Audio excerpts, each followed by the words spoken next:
Welcome to Scary Movies. We're going to kick off the 2023 season with a very spooky feature, Josh Allen's Interceptions versus the Jets, starting with our first one here in the first half.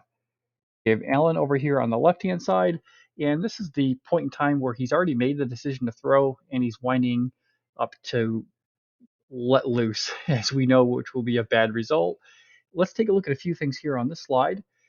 Starting with the idea that I've seen a lot on social media, which is that Josh could have easily just ran for the first down. Now, in this particular play, we do have a 3rd and 8 with the sticks up here. This is the line to gain. Josh Allen is obviously more than 8 yards after dropping back. He's got a little bit more distance to cover. And we do see a defender already crashing towards Allen, much closer to the sticks.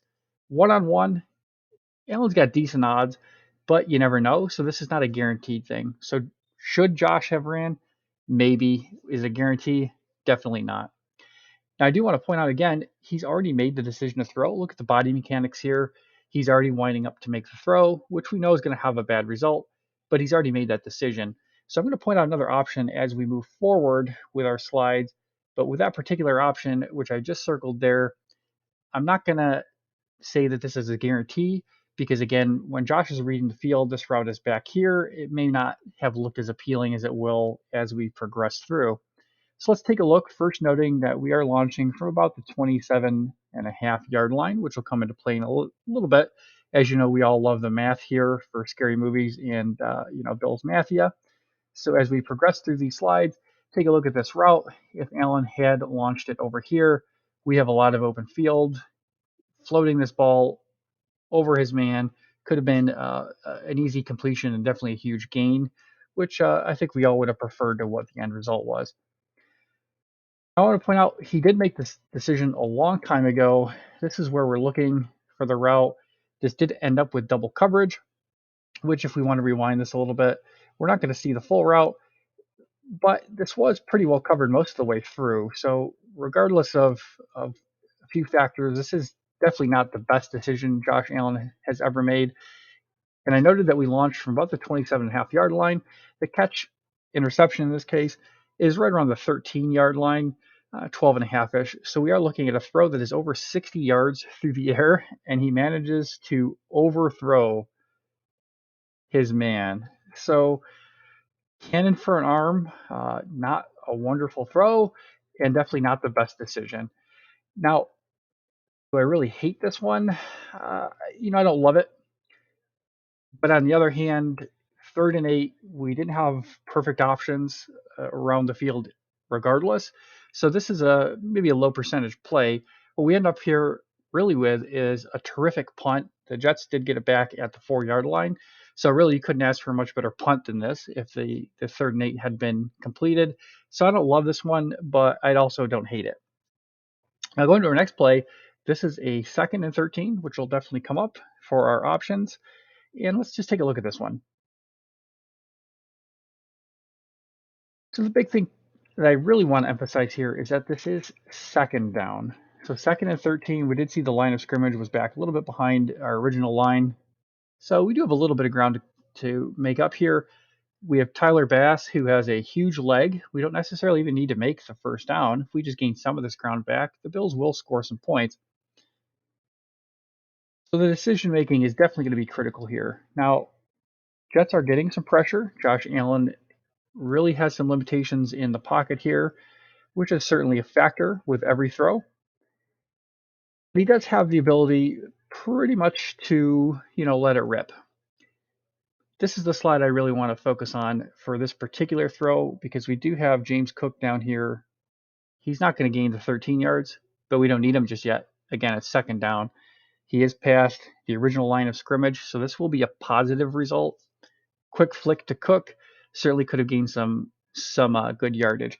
Now, this field view does not necessarily show it, but trying to throw a quick pass over this direction, you do have some defenders in there. The lane's a bit cluttered, not super easy. And what we saw earlier with this pressure coming in from this side, this really isn't an incredibly easy throw either. So again, I do want to point out Cook as an option, but I don't want to make it seem like this is a gimme. Now up here, we also have an option. And you can see that with the proper pass, in this vicinity, we could have had not only a big gain, but the first down that we're looking for.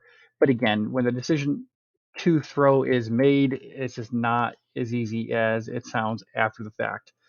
But again, I am on the side of Allen made some mistakes in this game, and he's throwing into double coverage. He's throwing way off of where it looks like the route is supposed to go. And I called this out live, but Stephon Diggs arguably should have been called for offensive pass interference. It would have been declined since the catch was made. However, had he been able to dislodge that ball, I think we would have rather had the 10-yard setback than the interception in this case. And last but not least, we have our third one. And realistically, I think the decisions get worse as the game progresses for Allen, and this one I think is really going to highlight that. Main point to take from this play is that this is 3rd and 2. We do not need to gain a ton of yards.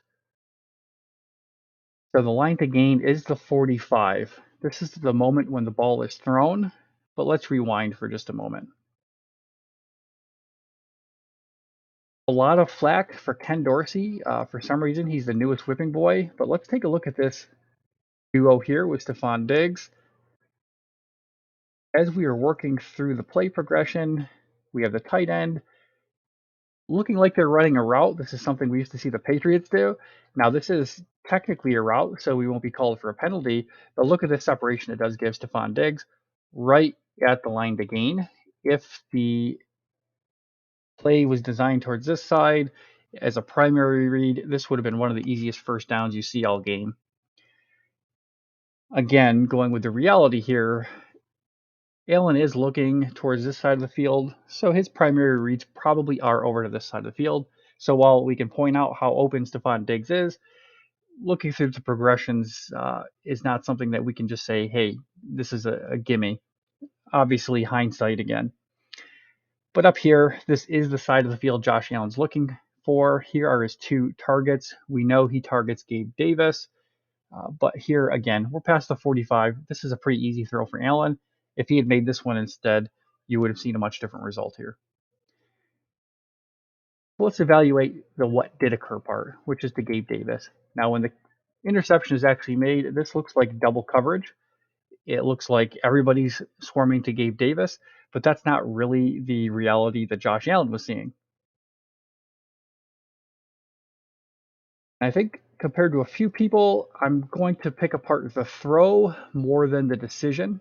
So at this point, we see Allen has made the decision. He's cocking back, and we have Gabe Davis, who should be running this direction. We have a defender here covering the receiver down in this part of the field, and we have a pretty good amount of separation here. With Gabe Davis, we know who can do some very nice toe taps on the sideline. So as he moves forward, the route does flatten out. I heard a bit on the commentary call it out. Was it Gabe Davis, or was it the fact that he's reacting to a ball that arguably is a bit inside and low? If we had a target point here to allow Gabe Davis to run the route all the way to the sideline rather than coming back to here, is it possible we have a sideline completion, or, worst case scenario, incomplete over the defender? Certainly that is a possibility.